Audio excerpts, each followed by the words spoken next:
Hi guys, welcome to Angel Ammu's vlog. I hope all are good buddies. ఈరోజు మన recipe వచ్చేసరికి egg 65. Previous videos ఎవరైనా చూడుకుని ఉంటే మాత్రం ట్యాగ్ లిస్ట్లో ఇస్తాను, ఒక్కసారి వెళ్ళి చూడండి. దాంట్లో ఒక వీడియో ఉందన్నమాట, బీచ్లో లంచ్ చేస్తే సూపర్గా ఉంటుందని.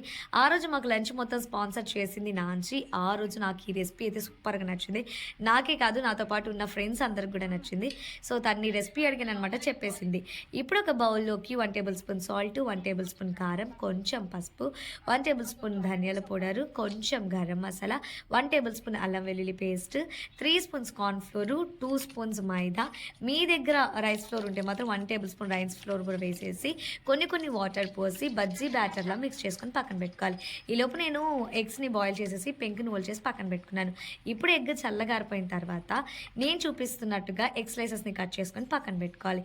ఈ లోపు బాండి పెట్టి ఆయిల్ వేసి ఆయిల్ వేడైన తర్వాత ఆల్రెడీ మనం బజ్జీ బ్యాటర్లా మిక్స్ చేసుకున్నాం కదా, దాంట్లో ఎగ్ స్లైసెస్ని ముంచేసి బజ్జీ టైప్లో ఆయిల్లో వేసుకొని ఈవెన్గా కాల్చుకోవాలి. ఈ ప్రాసెస్ అంతా కూడా లో టు మీడియం ఫ్లేమ్లో పెట్టుకొని ఫ్రై చేసుకోవాలి. అప్పుడు ఈవెన్గా కూడా కాలుతుంది అనమాట.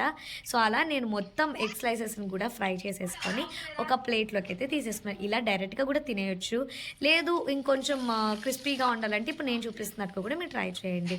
కొంచెం ఆయిల్ వేసి చిన్న చిన్న పీసెస్ కట్ చేసుకున్న ఆనియన్స్, చిల్లీస్ వేసేసుకోవాలి.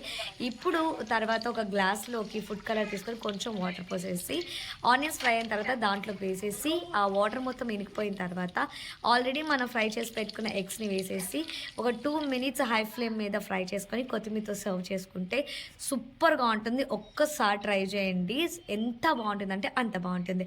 ఇంతకీ సబ్స్క్రైబ్ చేశారా? చేయలేదా? అయితే సబ్స్క్రైబ్ చేయండి.